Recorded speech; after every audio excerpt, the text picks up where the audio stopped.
그러니까 뭐 이신득이의 원리 이제 뭐 여러분 이제 각인되셨을 거예요. 죄인이 믿음으로 구원받아서 믿음을 이제 아브라함과 그리스도를 통해 하시고 이제 성화에 대해서 와요.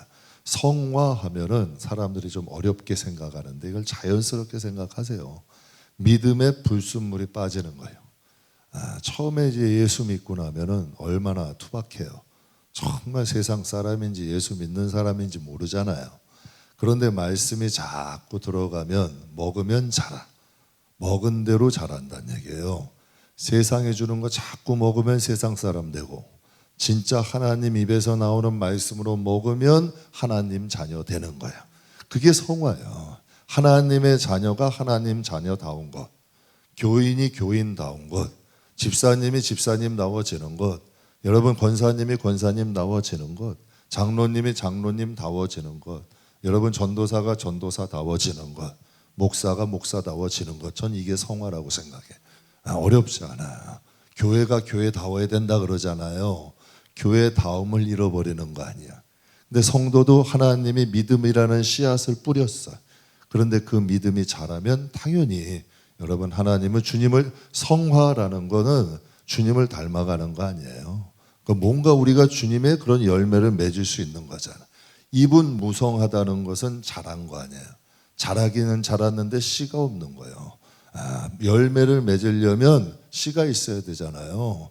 그러니까 여기에 생명이 있어야 되잖아. 그러니까 생명이 있어야 은퇴가 되잖아요. 우리의 영혼 안에도 신앙생활만 오래 하면 뭐예요? 생명이 있어야지. 거기 열매를 맺어야지. 여러분 어떤 분이 뭐 우스갯소리로 뭐 교회 안에는 기억도 잘 안, 뭐 젊은 닭이 알을 낳고 늙은 닭은 뭐라 그래요? 뭐 그런 말씀들 하시더라고. 아니 그게 말이에요, 뭐예요 그게? 아니잖아. 아니 그래도 신앙생활 오래 할수록 알을 낳는 닭이 되셔야지. 그게 맞는 거잖아요.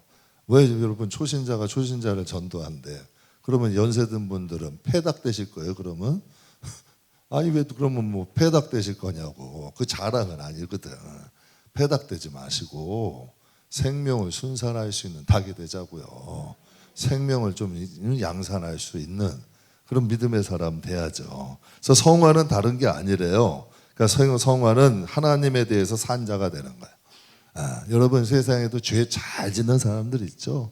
멋있게 짓는 사람들이 있어요. 교회 안에도 여러분 매파가 있고 비둘기파가 있대요. 참 싸움 나면 앞장서는 사람들이 있어요. 항상 싸움 나면 그분은 계셔. 항상 그런 분들이 있어. 교회 안에도. 그러니까 그런 분들이 있다는 얘기예요. 그러니까 하나님께서 원하시는 건 하나님 앞에 산 자가 되자는 거예요. 여러분 죄 앞에는 좀 죽은 자가 되고, 성질이 여러분 개떡 같았어도 이젠 찰떡같이 변해야지. 찰떡같이 변해야 맞는 거 아니에요. 여러분 정말 욕심이 그냥 덕지덕지 붙어서 여기 움켜주고 여기 움켜주고 다 졌는데도 그냥 그러지 말고 자꾸 베풀고 나눌 수 있는 사람 돼야 이게 제대로 된 거잖아요. 하나님 앞에 산 자가 되는 것, 이게 성화라 그래요. 그래서 불의의 무기가 어떤 무기? 의의 무기 되는 거예요. 교회 안에도 실족하게 하고 상처 주고 시험 주는 사람들 여러분 있잖아요. 항상 여러분 한정돼 있다니까. 그런 사람 불의의 무기 되지 말고 의의 무기 되자고요. 살리는 사람, 힘주는 사람, 중보해 주는 사람. 세상에 천년만년 있다면 그냥 놔두겠어요. 그래도 여러분 꼭 아셔요. 하나님이 불의의 가라지도 뿌려놓으시지만 절대 그 역할 하지 마시라고. 제가 여러분 주 안에서 여러분에게 정말 진심으로 사랑해서 이거 그래도 여러분 이런 세대에 이 시대에 이런 말 하는 사람 많지 않아요. 저는 부흥을 포기한 건 아니고 사람 많아지는 걸 포기했으니까 이 말도 하는 거예요. 여러분 어디서 감히 성도님들께 이런 말씀을 감히 드려요. 간이 부은 거지. 간이 부은 거죠. 그런데 여러분 진짜 말씀은 제대로 듣고 가야지. 불의의 무기가 의의 무기 돼야죠. 죄의 종이 하나님 종 돼야죠. 여러분 맨날 제가 하나님의 종이라 그러는데 돈만 밝히고 맨날 하나님의 종이라고 하는데 인기만 밝히고 하나님의 종이라고 하는데 여러분 이건 세상 사람인지 어딘지 잘 모르면 여러분 이게 여러분도 저를 하나님이 저를 하나님의 종으로 보겠냐는 얘기야. 그러니까 죄의 종이 아니라 하나님 종 되시라는 얘기야. 하나님의 성령이 여러분 안에 딱 임하셔가지고 아무개 권사야 가자. 아무개 권사야 저 사람이 마음이 아프다. 네가 가서 좀 위로해줘라. 그런데 여러분 악한 영이 다 임재하셔서 야, 저 사람이 오늘 기분이 좋다. 가서 소금 뿌리러 가자. 저 사람이 오늘 좀 뭔가 좋아 보인다. 가서 뭐 태클 한번 걸자. 뭐 이걸 그렇게 하면 안 되잖아요. 여러분 정말 써요. 불의의 무기도. 정말 희한하게 여러분 이 죄의 종들도 죄들이 쓴다니까. 여러분 죄의 종들도 자기의 말대로 말 잘 듣는 사람을 쓸 거 아니에요. 그렇죠? 하나님도 하나님의 말씀을 잘 듣는 사람을 쓸 거 아니에요. 그러면 여러분이 여러분 자신을 한번 객관적으로 아까 말씀드린 것처럼 딱 한번 보세요. 나는 하나님 말씀을 잘 듣는 편이에요? 걔네들 말을 잘 듣는 편이에요? 한번 보세요. 나도 모르는 중에 여러분 거기에 끌려가는 경우가 이게 7장에 나와요. 사도 바울이 이런 얘기를 해요. 내 안에 하나님의 법이 있고 죄의 법이 있고 내 마음의 법이 있대. 기가 막힌 말씀이요. 이 마음을 세분화시킬 수 있는 영적인 여러분 이걸 시각을 가진다는 이게 해석이 된다는 건 엄청난 일이야. 사람들은 여러분 툭하면 자기에게 영적인 것인지 육적인 것인지 분별 못한다는 얘기. 근데 사도 바울은 하나님의 내 안에는 자기 지체 안에 하나님의 법이 있고 죄의 법이 있고 마음의 법이 있대. 근데 내 마음의 법이 자꾸 죄의 법을 쫓아가는 걸 내가 본대. 이게 여러분 내 자신을 보는 거예요. 그래서 여러분의 자신을 여러분이 볼 수 있어야 돼. 여러분 우리가 좀 이제 지성인이라는 사람은 딴 게 아니에요. 자기의 생각을 읽는 거야. 자기의 생각을 읽어요. 지성인들은. 그리고서 좀 냉철하지. 그래서 여러분 머리는 차갑고 가슴은 뜨겁잖아. 자기를 정확히 분별하는 사람이야. 이게 지성인이에요. 지각이 있는 사람이야. 신앙도 마찬가지라니까요. 내가 죄의 법에 순종하고 살고 있는지 하나님 법에 순종하고 살고 있는지 죄와 하나님 법에 아주 그냥 짬뽕이 돼서 거기에 뒹굴르고 있는지. 한 권사님 제가 지난주에 말씀드렸죠. 한 권사님이 하나님이 환상을 보여주시는데 어린 꼬마애 하나가 오물에 막 뒹굴뒹굴하고 있더래. 그래서 안타까워가지고 그냥 씻겨놓으면 또 가서 뒹굴뒹굴하고 씻겨놓으면 또 가서 뒹굴뒹굴하고. 그래서 권사님이 안타까워. 아유 제가 왜 그러나 그랬대. 성령의 음성이 주셨다 그러잖아요. 저게 바로 너다. 그런데 여러분 가만히 한번 보면 우리 신앙인들 그렇게 살잖아요. 주일날아서 은혜 받고 세상 나가 죄 짓고. 여러분 주일날 그러니까 제가 가장 신기한 게 주일날은 이런 얘기 못해요. 그나마 주일이라도 오시는 것도 안 오실까 봐. 주일날은 눈치 보여서 못해. 생각해 보세요. 일주일 동안 내내 세상에 가다 뒹굴어다가 여러분 주일날만 딱 앉아 있는데 뭔 설교를 30분 이상 하냐고 뭐라 그러죠. 30분 넘기면 야단 맞아. 그런 분들은 아주 그냥 어디죠? 축도할 때만 가까워지면 궁덩이가 들썩들썩해요. 저 축도 끝나면 쌩 일어나는 거야. 여러분 생각해 보세요. 그런 분들이 세상에서 하나님 법대로 살 수 있겠냐고. 이게 가능하겠냐는 얘기예요. 냉정하게. 절대 안 돼요. 이게 힘든 일이야. 그러니까 우리가 성화라는 건 하나님 앞에 불의의 무기가 의의 무기 되고 죄의 종이 의의 종이 되는 거죠. 그런데 여러분 우리가 하나님을 믿는다 그래요. 믿음이 있잖아요. 이 믿음이. 그런데 이 성화를 통해서 진위가 가려지는 거야. 여러분 믿는다고 하는데 여전히 죄의 종으로 살아. 믿는다고 하는데 여전히 불의의 종이야. 그럼 그 믿음이 진짜야 가짜야? 그 믿음이 진짜야 가짜야? 그래서 야고보서가 얘기하는 거예요. 나는 행함으로 내 믿음을 보이겠다. 그랬더니 여러분 왜 그 말을 했겠냐? 예루살렘 교회 지도자였던, 그러니까 한마디로 쉽게 얘기 예루살렘 교회 담임 목사님이 야고보예요. 야고보가 얘기를 한 거예요. 난 행함으로 내 믿음을 보일 테니 너희는 너희의 믿음을 좀 보여달라는 거야. 영혼 없는 몸이 죽은 것 같이 행함이 없는 믿음은 죽은 믿음이래잖아. 그래서 여러분 믿음을 통해 우리가 이 믿음을 통해서 성화를 가는 길을 통해서 우리의 믿음이 증명되는 거예요. 여러분 보세요. 우리가 이 세상에는 진짜 하나님 앞에 좀 이렇게 죄의 종으로 사는 게 쉽겠어요? 의의 종으로 사는 게 쉽겠어요? 죄의 종으로 사는 게 쉬워요. 불의의 무기가 되는 게 편할 때도 있어요. 의의 무기가 좀 불편할 수 있어요. 정말 그럴 수가 있어요. 그러나 여러분, 이 세상에서는 환영을 받아도 하나님 나라는 환영 못 받는다는 얘기예요. 그러니까 우리가 선택을 해야 돼. 그래서 모세가 바로의 공주의 아들로 사는 것보다 이스라엘 백성들과 잠시 고난을 받는 쪽을 택하는 거야. 그러니까 여러분의 선택이야. 정말 하나님 나라가 보이고 영원하고 가깝고 임재해 있으면 판단력은 달라져. 하나님의 말씀이 좌우의 날쌘 검처럼 내 안에 살아있으면 절대로 그렇게 못 살아. 신앙이라는 건 내가 성경을 끌고 가는 게 아니고, 내가 성령을 끌고 가는 게 아니고, 성령이 오시고 말씀이 오시면 나를 끌고 가는 거야. 그게 진짜 신앙이야. 그래서 진짜 믿음은 이 길로 가야 진짜야. 이걸 이제 진위가 가려지는 거야. 진짜 믿음은 자꾸 이제 이쪽으로 가게 되는 거죠. 그래서 이제 보면은 이제 성화에 대한 설명을 드렸어요. 6장에. 성화란 뭐다?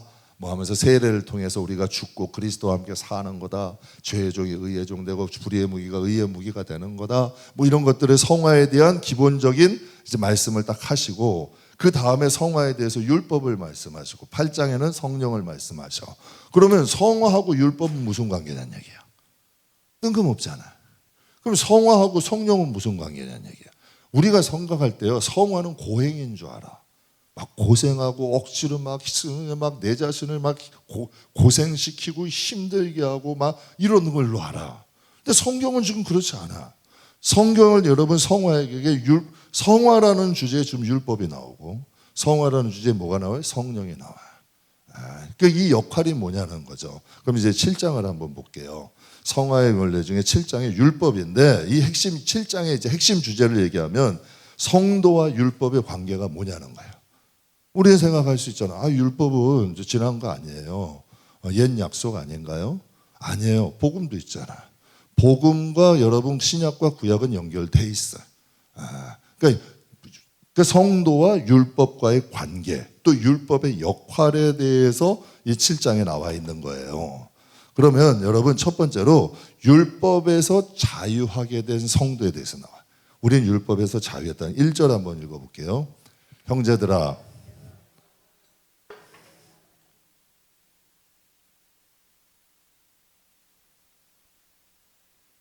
아멘. 여기서는 모세의 율법도 얘기하고 1절에서 말하는 여러분 법은 일반적인 법도 얘기해요. 그러니까 이스라엘에는 율법이 있고, 또 여러분 로마에 가면 로마법이 있고, 한국에 가면 한국법이 있죠. 그러니까 일반적인 법도 포함되는 거예요. 근데 이 법이 살아있을 동안에는 우리한테 적용이 되잖아요. 그러면 죽으면 이 법이 적용이 돼야 안 돼요? 안 되잖아요. 우리가 한국에 있으면 한국법이 적용되는 거고, 중국 가면 중국법이 있는 거고, 미국 가면 미국법이 있는 거 아니에요? 그러니까 사도 바울은 성도와 법의 관계를 어떻게 비유하냐면 혼인한 남편과 아내로 비유를 해요. 기가 막힌 비유죠. 2절하고 3절 볼게요. 남편이 있는 여인이 그 남편의 생전에는 법으로 그에게 매인바 되나 만일 그 남편이 죽으면 남편의 법에서 벗어난다. 그러므로 만일 그 남편의 생전에 다른 남자에게 가면 음녀라. 그러나 만일 남편이 죽으면 그 법에서 자유롭게 되나니 다른 남자에게 갈지라도 음녀가 되지 아니하느니라. 난 이 말씀을 하는데 신앙 없는 분들이 보면 오해할까 봐. 그럼 내 아내가 뭐 죽으면 딴 남자한테 가도 돼. 이런 뜻이 아니라 오해하지 마시고 하나의 비유를 드는 거예요. 그냥 남편이 결혼한 일이 있는데 남편이 살아있을 때 다른 남자에 가면 음란이잖아요. 간음이잖아요. 음행이 되는 거예요. 근데 남편이 죽었어. 그래서 다른 남자랑 결혼을 하면 죄가 아니라는 얘기야. 즉 그 얘기를 좀 쉽게 이제 표현을 하시는 거죠. 그러니까 성도와 율법의 관계를 이렇게 얘기하는 거예요. 우리가 율법에 대하여 죽으면 그 법과는 상관없다는 거예요. 그걸 지금 말씀하시는 거예요. 우리가 율법을 통하여 죄의 종이 됐잖아요. 그러니까 성도는 율법에서 자유함을 받는 거예요. 그러니까 그게 죽음으로만이 가능하다는 거죠. 그러니까 세상에서도 남편과의 관계가 정리되지 않은 상태에서 다른 남자에 가면 간음이잖아요. 나쁜 죄잖아. 그러나 남편이 죽으면 그 남편의 법안에서는 자유함을 받는다는 거예요. 그래서 4절에 그러므로 내 형제들아 너희도 그리스도의 몸으로 말미암아 율법에 대하여 어떻게 됐대요? 그리스도의 몸이라는 건 예수님이 십자가에 못 박혀 죽으심으로 율법에 대하여 죽임을 당했나니. 그래서 여러분 십자가가 중요한 거예요. 우리 안에 십자가가 살아있어야 돼. 여러분 예수님이 죽으신 거니까 아니요. 나도 함께 죽은 거예요. 그러니까 그 은혜가 우리의 마음에 있어야 돼. 나는 고통은 받지 않았고 물과 피는 흘리지 않았어도 내가 믿음으로 주님의 십자가와 함께 죽은 거예요. 그 은혜가 이 마음에 살아있어야 돼. 저는 성도들이 신앙생활을 아무리 오래 해도 주님의 십자가를 딱 바라볼 때 그 은혜를 생각하기를 원해요. 그래서 여러분 은혜를 흐르는 물에 새기지 말고 마음의 신비에 새기래잖아요. 이게 여러분 하나님의 율법에서 우리가 자유할 수 있는 능력이라는 거예요. 그리스도의 몸으로 말미암아 율법에 대하여 죽임을 당하였나니 이는 다르니 곧 죽은 자 가운데서 살아난 이에게 가서 우리가 하나님을 위하여 열매를 맺게 하려 함이다. 이제 우리가 여러분 세례의 의미를 성화에서 여기서 설명드렸잖아요. 함께 여러분 물에서 딱 빠짐으로 이제 죄에 대하여 죽은 거야. 그러면서 여러분 나오면은 할렐루야. 저도 이제 침례를 받았어요. 저 같은 경우는. 그러면 흰 옷을 입고 여러분 거기서 침례를 받으면 머리 끝까지 딱 받아요. 그리고 이제 나올 때는 할렐루야. 정말 감격했어요. 저 같은 경우는 정말 감격스러웠어. 거기서 할렐루야 하는 거예요. 이제 난 이제 주 안에서 살았다는 거예요. 주 안에서 다시 사는 거예요. 그러니까 지금 그 말씀을 하시는 거예요. 율법에 대하여 이제 죽었으면 이제는 죽은 자 가운데서 살아나신 이에게 가서 하나님을 위하여 열매 맺는 삶을 살아야 돼. 그런데 여러분, 근데 이 믿는다고 하는데 다시 그 길로 지금 가야 되잖아요. 이제는 예수와 함께 죽었으면 예수님께 가서 하나님께 열매 맺는 대로 가야 되는데 여전히 죄의 종이야. 여전히 불의의 무기가 되면 지금 바른 신앙으로 가는 거예요, 아니야? 아니라는 거예요.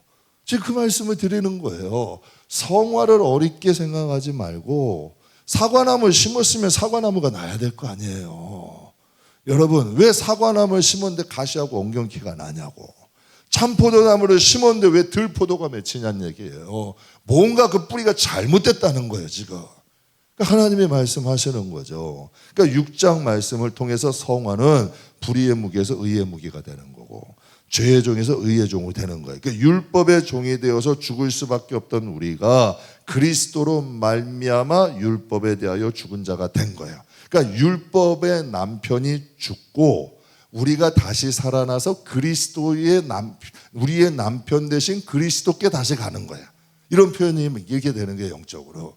우리가 율법의 남편에서 이제는 죽은 바 돼서 이제는 우리는 그리스도가 우리의 남편이 돼서 가는. 그래서 고린도후서 11장 2절 같이 한번 읽어보죠. 내가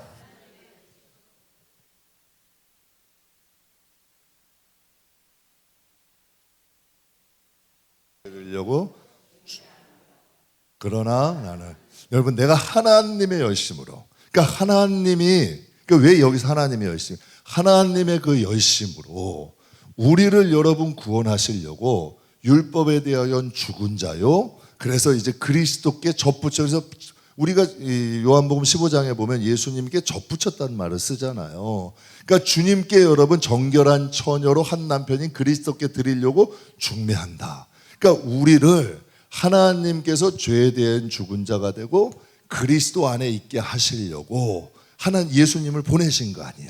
그러니까 사도 바울이 그 하나님의 열심으로 너희를 정결한 처녀로 한 남편인 그리스도께 드리려고 중매한다는 거야.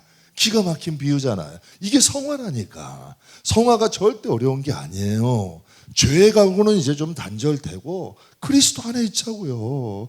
전 솔직히 제가 완벽하게 제가 그리스도 안에 있다, 한 남편인 그리스도를 위해 산다고 저는 고백은 못해요. 솔직히. 왜? 저도 여러분 진짜 고멜가 같진 않아도 고멜가 같은 속성이 왜 없겠어 우리 안에. 세상을 여전히 좋아하고 여러분 이런 모든 죄의 유혹들이 없다면 거짓말인 거예요. 그러나 한 남편 대신 예수 그리스도 안에 있다는 것을 자랑스럽게 생각하고 그분의 뜻대로 살려고 노력하는 것, 이게 성화예요. 다른 게 아니야. 그래서 성경에 지금 이걸 얘기하는 거예요. 그래서 율법을 통하여 율법에는 죽은 자가 되고, 이제 율법의 남편은 우리에게 죽은 자가 되고, 한 남편인 그리스도께 어떤 사람으로? 정결한 처녀로 우리를 드린다는 거야.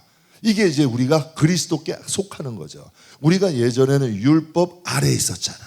그럼 여러분 이제 어디 안에 있어요? 우린 그리스도 안에잖아요.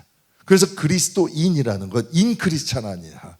예수가 내 마음에 오신 게 여러분 맞아. 이게 이 세상에 있을 때는, 육신을 입고 있을 때는요, 예수님이 내 안에 오신 게 맞아. 영접했다 그래요. 근데 영적으로 보면 내가 예수님께 접붙여진 거잖아. 이게 맞는 거잖아. 내가 예수님께 접붙여진 거 한 가지로서 하나님이 우리를 위해서 한 포도나무를 심으신 거예요. 그리고 우리를 그 가지에 붙이신 거예요. 그러니까 우리가 예수 안에 있음으로 인하여 하나님의 자녀가 되고, 하나님 나라의 약속을 보고 성령이 내게 오시고 하나님이 우리를 인도해 주시는 거예요. 이게 엄청난 축복이라니까요. 이거 자체가. 이게 바로 성화예요. 또 성경에 말씀하시는. 그래서 우리는 영적으로 율법의 남편이 죽고 그리스도의 신부로 여러분 예수님께 속한 자가 된 거죠. 그래서 그 안에서 변화되는 것을 무엇이라고 한다? 성화라고 하는 거예요. 그래서 5절 6절 같이 한번 보죠. 우리가 육신에 있을 때에는 육신으로 말미암아 죄의 종력이 우리 주체 속에서 역사하여 우리로 사망을 위해 열매를 맺게 하였더니, 이제는 우리가 얽매였던 것에 대하여 죽었으므로 율법에서 벗어났으니 이러므로 우리가 영의 새로운 것으로 섬길 것이요 율법의 조문에 묵은 것으로 하지 않는다. 그러니까 우리가 죄의 권세 아래 있을 때는 율법으로 말미암아 죄의 정욕이 우리 가운데 역사하는 거야. 그러니까 율법이 딱 있으니까 죄들이 자꾸 찾아오는 거야. 그러니까 자꾸 죄의 유혹이 오는 거야. 그래서 하나님이, 여러분, 하나님이 원치 아니하시는 죄의 유혹이 자꾸 와서 연약한 우리들은 자꾸 죄에 대하여 넘어지는 거야. 자꾸 죄를 짓게 되고, 자꾸 여러분 우리의 자신이 죄 가운데 넘어지는 거죠. 그래서 사망의 열매를 맺었다는 거예요.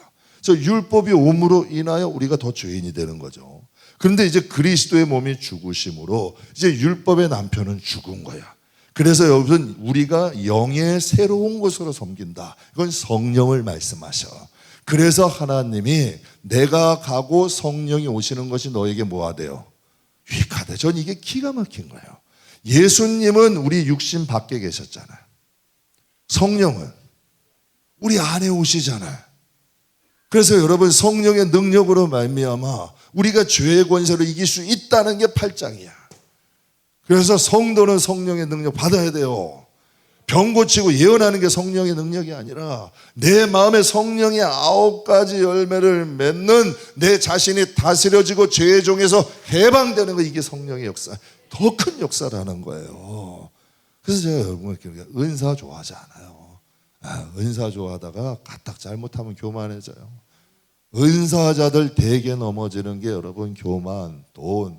여러분 제가 그런 사람 많이 봤다니까. 양신 역사, 이 진짜 위험한 거예요.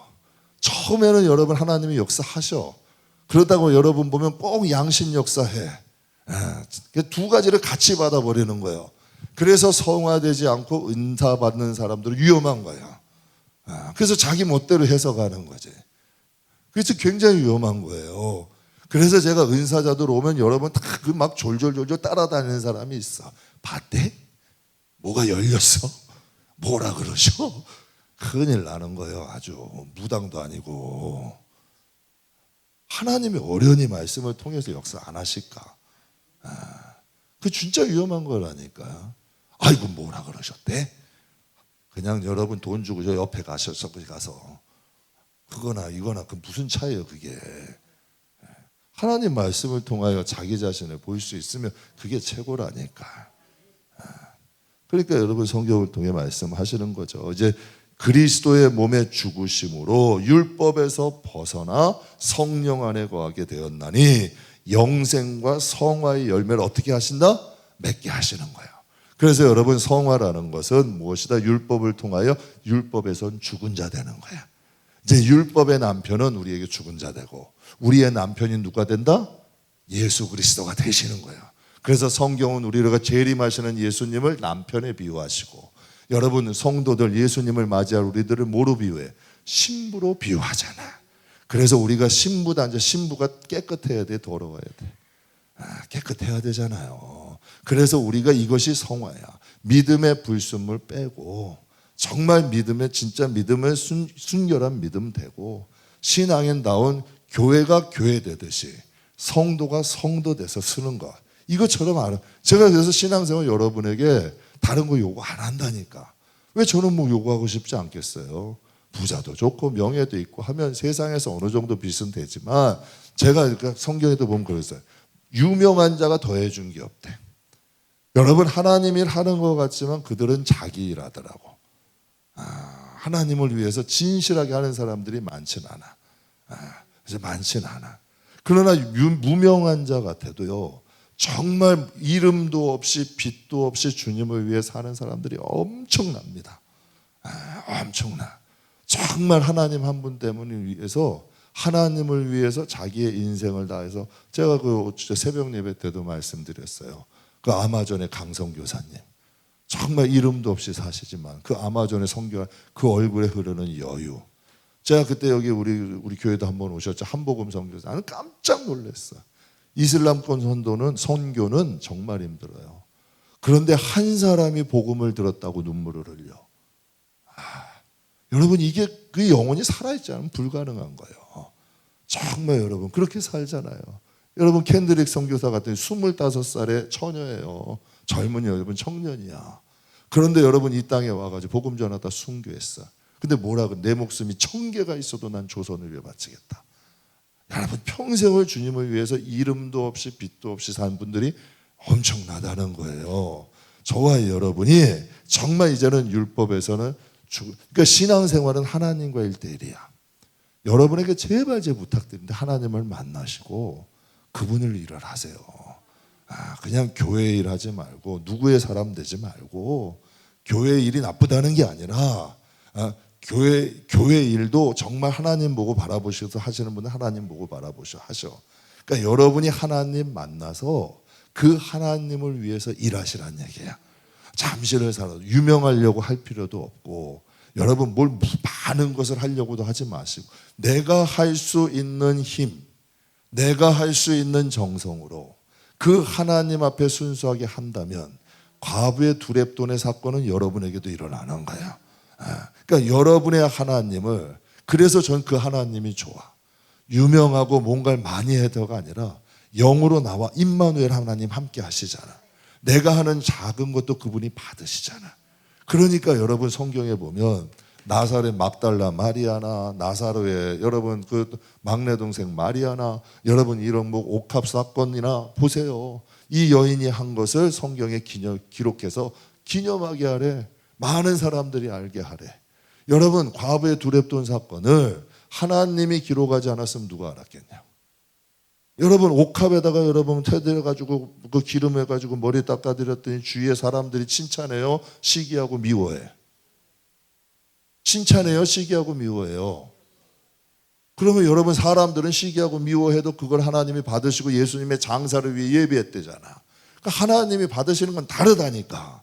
그러니까 여러분이 지극히 작은 것을 해도 이제는 죄의 남편은 우리는 죽었고, 이제는 우리들의 한 남편이신 우리에게 대상을 주셨잖아. 얼마나 감사해. 내가 기도를 해도 그분께 할 수 있고, 내가 지극히 하나를 쌓아도 그분께 쌓을 수 있고. 그래서 성경에 보면 너희가 하늘에 너희를 위해 보물을 쌓으라는 게요, 보물 창고를 만들래. 그래서 여러분에게 말씀드리는 거예요. 지극히 작은 것 하나에도 하나님께 쌓고 해라. 쟤는 지금 자극히 작은 거예요. 그래서 성경에 봐요. 오른손이 한 거 왼손이 모르게 하래. 아이 목사님, 그래도 이게 뭔가 하면 아는 맛이 있어야지. 좀 뭔가 아는. 제가 한번 말씀드렸죠. 어떤 분이 이건 목사님만 하셔야 돼요. 그래서 아니 처음에 그게 시작된 게 아니라 뭘 하시겠대. 꽃을 하시겠대. 그래서 누가 하기로 하셨어요, 먼저요. 아이고 목사님, 내가 아무한테도 얘기 안 할게요. 그냥 목사님만 알고 계세요. 그래서 저는 얘기 안 했어요. 나중에 보니까 다 아시더라고. 다 아시더라고. 그래서 내가 야, 내가 아직 좀 순진했구나. 우리는 이렇게 하잖아요. 아이고, 하나님 무슨 일을 하면 그래도 사람들이 칭찬하는 맛이 있어야죠. 맛을 알아요, 저도. 그러면 이렇게 하시자고. 칭찬 받으려고 하는 건 이렇게 나눠서 하셔. 이건 좀 성도들한테 칭찬받고 하나님 나라에서 없는 걸로 생각하고 그냥 그렇게 해서 하시고, 하나님 앞에 쌓을 거는 또 따로 쌓으시라고. 그럼 여러분 괜찮으세요? 뭔 얘기 하는지 지금 전혀 지금 모르시는 분들도 계시는데, 그러니까 칭찬받고 하고 싶은 거 있으면 그냥 나팔 부시고 이거 내가 했어요 그래 하고 하시라고. 그럼 이 마음에 좀 뭔가 해소될 거 아니야. 사람은 다 인정받는 거 좋아하거든.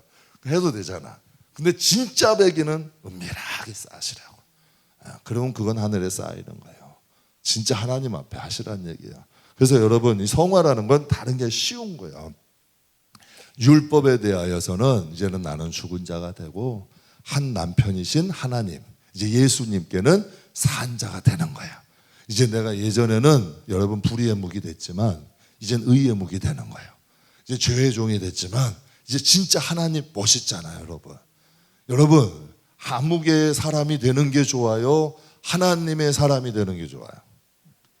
하나님의 사람이 되는 게 좋잖아요. 이 큰 기회를 놓치지 마시란 얘기야. 이 세상에 있는 동안 통용되는 거야. 어떤 분이 오늘 저 안산에 있는 형님 목사님이 계세요. 한 60대 중반의 장로교 합동 목사님인데, 그분하고 이제 대화하면서 그러셔서, 그분도 이제 목회가 다 정체가 되는 거예요. 요즘 교회들이 다 하기 힘들어요. 그래서 이제 교역자 구하는 것도 좀 힘들고 여러 가지 하면서 이런 이야기 저런 얘기 하는데, 서로 그런 얘기 했어요. 어려운 시기에 하나님 일 하는 것도 복이 있는 거잖아. 시각을 좀 바꿔보면 쉽고 다 잘 될 때 하는 것보다 어려운 시대에 열심히 하는 것도 더 좋은 기회 아니겠어요? 그것도 하나님이 더 좋은 기회가 될 수 있는 거잖아. 그러니까 우리가 이 시대에 하나님 사람 되시고 하나님 종 돼서 여러분 한번 정말 여러분이 날 얻고 다닐 거라니까. 아이고 목사님 고마워요. 아이고 목사님이 안 가르쳐 줬으면 아이고 내가 그냥 어쩔 뻔. 아이고 우리 목사님 하신다니까. 꼭 기억하시고 하나님 사람 되셔. 제발 부탁하니까 그냥 지극히 작은 것 해도 하나님 보고 하세요. 내가 솔직히 지금 믿지는 장사 하는 거라니까. 사람 보이고 하라 그러면 사람들끼리 경쟁해요. 그러면 여러분 조금만 진짜 아이고 권사님 잘하신다. 여기 가서 아이고 집사님이 더 잘하시는데요. 아무개 권사님보다 집사님이 참 이분은 더 열심히 해야 한다니까. 자꾸 경쟁 붙이는 거예요. 내가 초등학교 때 한 다니던 감리교회는 추수감사절이나 성탄절 되면 A4에다 헌금 명단을 쫙 써. 그럼 항상 어떻게 여러분 맨 위에는 그 건설에서 하시는 장로님이 계셔. 참 희한하죠? 어떤 분이 50만 원 헌금하면 그분은 55만 원이야. 그러니까 내가 볼 때는 누가 내는 거 보고 자기가 조금 더 하시는 것 같아. 항상 고기 부서 5만 원 더 하든지 10만 원 더 하든지 항상 맨 꼭대기에는 그분이 계셔. 맨 꼭대기에는 그분이 계시더라고. 여러분 이렇게 신앙생활 하지 말고 이제는 성화라는 건 다른 거 아니야. 하나님 바라보고 신앙생활 하시길 주의 이름으로 축복합니다. 그럼 두 번째는 이 율법은 무슨 역할을 하냐면 죄를 깨닫게 하는 역할을 해요.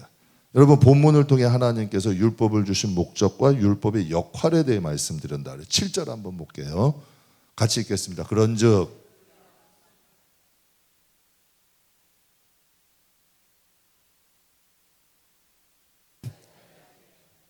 율법이 탐내지 말라 하지 아니하였다면 내가 탐심을 알지 못하였으리라. 아멘. 성경에 대해서 무지하게 되면 죄를 분별을 못해요. 그래서 죄를 짓고 있으면서도 자기가 죄인인 걸 몰라. 그리고 양심의 화인이 맞아버리면 말씀을 들어도 이게 안 들어와. 딱딱해지는 거예요. 여러분 사람이 뒤잖아요. 사람이 여기 뭐 뜨거운 뭐 쇠 같은 것에 뒤었어. 그럼 거기에 어떻게 돼요? 세포가 꼬집어도 감각이 없어. 감각이 세포가 죽는 거예요. 이마에서 양심이 그렇게 돼버린다는 거예요. 굳은 살이 돼버리는 거예요. 양심이 죽어버리는 거예요. 그러니까 죄를 지어도 모른다니까. 그러니까 성경이 말씀하시고 그런즉 무슨 말 하겠느냐? 율법이 죄냐? 그럴 수 없는. 율법으로 말미암아 내가 죄를 알지 못. 내가 율법으로 말미암지 않고는 죄를 알 수가 없다는 거예요. 탐욕이라는 것을 여러분 율법이 말씀하심으로 탐욕이라는 걸 알게 된다는 거지. 그러니 여러분 보세요. 성경이라는 걸 주셨는데 세상에 바쁘다는 이유로 여러분 일하느라 바쁘고 사업하느라 바쁘고 장사하느라 바쁘고 놀러 가느라 바빠서 성경을 못 보고 천국 갔어. 아유 하나님 제가 몰랐는데요. 아유 그런 말 성경에 그런 말씀이 있었어요? 몰랐는데요. 이게 통용될까 안 될까? 안 되는 거지. 아유 하나님 제가 너무 바빠가지고 정말 여러분 중요한 일을 못하고 가버리는 거야. 그래서 제가 그런 말씀 가끔 드리잖아요. 장사하는데 여러분 앞으로 남고 뒤로 미치는 장사는 하지 마시라고. 주와 객이 바뀌면 안 돼. 하나님이 성경을 통해서 말씀 주셨잖아. 아무리 바쁘고 힘들어도 성경을 가지고 조금 묵상함으로 내 인생을 내가 하루 정도 좀 돌아보고. 여러분 우리가 뭐 바둑을 둬도 복귀하잖아요. 여러분 제가 운동 좋아하거든요. 운동 게임 끝나가지고 지면 생각해요. 야 왜 졌지? 아 우리가 뭐가 부족하지? 제가 감독을 했었거든. 전에 선수 막 영입도 하고 참 부질없는 짓이요. 나이 들어보 부질없는 짓이. 그때는 그냥 그것 좀 이기겠다고 아주 그냥 여기저기서 스카웃 해가지고 아주 그냥 잠 못 자고 아주 그냥 목에 핏대 세워가면서 했는데 왜 그랬는지 모르겠어요. 다 헛것이더라고. 다 부질없더라고요. 그런데 여러분 그때도 그래요. 지면은 생각해 보는 거예요. 왜 졌지? 이렇게 해도 이렇게 졌나? 그럼 우리의 신앙은 돌아보시냐는 얘기예요. 야 내가 좀 신앙생활을 잘하고 있나? 어떻게 해야 될까? 앞으로 내 남은 인생을 하나님 앞에 좀 어떻게 살다 갈까? 이거 생각하셔야 돼요. 중요한 거야. 적어도 여러분이 그래 내가 하루에 한 번이라도 좋은 말을 좀 하자. 내가 하루에 한 번이라도 좀 내가 좀 하나님 기뻐하실 일을 하자. 그러면 여러분 뭐 주위에 널렸다니까요. 내가 하루에 한 가지라도 하나님이 좀 기뻐하신 일 하고 내가 오늘 지나가면서도 예수님 때문에 한번 인사하면서 웃자. 뭐 이렇게 뭐 덕담을 하자. 뭐 이렇게 할 수 좋은 일이 있어.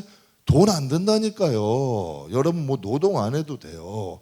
얼마든지 자기의 삶을 계획할 수 있잖아. 그러니까 우리가 습관의 이 죄의 종으로 성경에도 나오는 이야기. 익숙한 대로 말 툭툭 뱉는 거야. 그냥 익숙한 대로 상처 툭툭 주고 그냥 익숙한 대로 그냥 나도 모르는 게 삶이 죄가 돼버리는 거야. 그런데요, 이 내가 삶이 좀 바꾸면 인사하는 것도 습관이 되고 미소 짓는 것도 습관이 되고 약한 사람이 있으면 기도 한마디 하는 거 습관이 되면 삶이 보게 된다니까. 이 패턴을 바꿔버리는 거예요. 이게 성화라는 거야. 말씀이 나를 바꿔버리는 거지. 그러니까 이 하나님이 이걸 말씀하시는 거죠. 그래서 여러분 율법은 하나님이 주신 것이야. 근데 여러분 모세를 통해 율법을 주기 전에도 사망이 왕노릇 했잖아요. 근데 율법은 죄를 깨닫게 해주시는 거야. 그러면 여러분 율법이 옴으로 인하여 무슨 실체가 드러났을까? 마귀의 실체가 드러나는 거야. 그러니까 율법이 선한 거라니까. 음란이라는 게 드러나잖아요. 탐욕이라는 게 드러나잖아요. 미움도 여러분 살인이래. 하나님이 복음 주시지 않았으면. 근데 이게 살인이더라고요. 진짜로 영적으로는. 이 마음에 미워하는 거. 저 사람이 내 눈에 안 보였으면 좋겠어. 제가 그런 사람도 봤어요. 성도예요. 신앙생활 오래 하면 저 사람이 천국 가면 저는 안 가겠습니다. 왜 그런지 모르겠어. 그렇게 그런 말들을 왜 해? 그런 거 할 필요가 없잖아요. 그 사람이 천국을 가면 내 걱정돼가지고 말씀드리는 거야 진짜. 걱정이 되더라니까요. 그냥 진짜로 가서 뛰어가서 저 입 좀 콱 막아버리고 싶어. 그런 말 할 필요가 없잖아 밉더라도. 그런 말 할 필요가 없는 말인데 그런 말 하더라고. 탐욕. 그만 무슨 탐욕, 뭐 혈기, 뭐 교만, 무자비. 여러분 우리가 하나님 말씀이 아니었으면 우리가 여러분 이걸 알았겠냐고. 그러니까 율법은 선한 거예요, 아니에요? 선한 거예요. 하나님이 우리를 실체를 보게 하시는 거야. 너희가 이런 존재야. 그러니까 하나님 말씀이 좀 아파도 여러분 힘들어도 여러분 그거 있으셔야 돼. 그래도 자꾸 가까이 하셔야 돼. 그래야 이 세상에서 때묻지 않고 살 수 있어요. 그래서 여러분 9절 10절 같이 읽겠습니다. 전에 율법을 깨닫지 못할 때에는 내가 살았더니 이름에 죄는 살아나고 나는 죽었도다. 생명에 이르게 할 계명이 내게 대하여 도리어 사망에 이르게 하는 것이 되었도다. 여러분 죄 중에 살면서 죽는 길로 갈면서도 알지 못한 거예요. 그러니까 바울이 자기 자신을 얘기하는 거예요. 전에는 율법을 깨닫지 못할 때는 내가 살았더니 계명이 이름에 죄는 살아나고 나는 죽었대. 생명에 이르게 할 그 계명이 내게 도리어 사망에 이르게 하겠다는 거야. 이게 우리에게 복이 되는 거예요. 여러분 보세요. 간장독에 우리가 간장을 오래 담아 놓으면 맛있잖아요. 조선간장. 조선간장 오래 묵혀 놓으면 맛있잖아요. 항아리에서 아껴가지고 먹었어. 우리 간장이 최고야 하면서 그냥 나눠주기도 하면서 먹은 거야. 막 먹는 거야. 그래서 그 장장을 아껴가지고 두고두고 몇 년씩 먹었어요. 그런데 여러분 청소한다고 딱 하는데 그 간장독에 쥐가 빠져 죽어 있어. 그 간장독에 쥐가 빠져 죽어 있어. 다음에도 맛있게 먹을 수 있겠어요? 다음에도 맛있게 먹을 수 있겠냐는 얘기예요. 여러분 죄가 그게 하나님의 말씀이 그 역할을 하는 거예요. 여러분 죄 지으면서 쾌락을 느끼는 사람들이 있어요, 없어요? 있어요. 여러분 난 막 힘들고 고통하는데 저 사람은 좀 아파봐야 돼. 저 사람은 좀 고통있게 해봐야 돼. 이런 마음들이 오잖아요. 이런 데 있다니까요. 그런데 그게 얼마나 무서운 거야. 그게 하나님의 이 말씀을 통해서 비춰주시는 거예요. 우리의 자신을 보게 하시는 거지. 간장독에 쥐가 죽은 것을 몰랐을 때에는 그냥 맛있게 먹지만 이제 하나님 말씀이 왔다 보니까 기겁이라 하는 거야. 야, 정말 하나님 말씀이 정말 내가 모르고 이렇게 살았구나. 제가 진짜 여러분 요즘 철든다니까요. 예수님을 믿게 된 게 제가 새벽 예배 때도 간증했어요. 예수님 믿게 된 게 너무 감사하고 예수님이 십자가 져주신 게 너무 감사해요. 그 십자가가 없었으면 어쩔 뻔했냐는 얘기. 정말 그 십자가의 보혈은 나의 어릴 때부터 지금까지 앞으로 지을 죄까지도 용서할 수 있는 여러분 그 십자가의 권능이잖아. 정말 예수 안에 있으면 그 예수 안에 있으면 그 예수님의 그 의로 우리를 죄는 죽게 하시고 예수님의 옷자가 덮어주시잖아. 그리고 제가 세 번째 감사한 건 성령님 보내신 게 너무 감사해요. 성령님은 우리의 보호자야, 위로자야, 지혜야, 능력이야.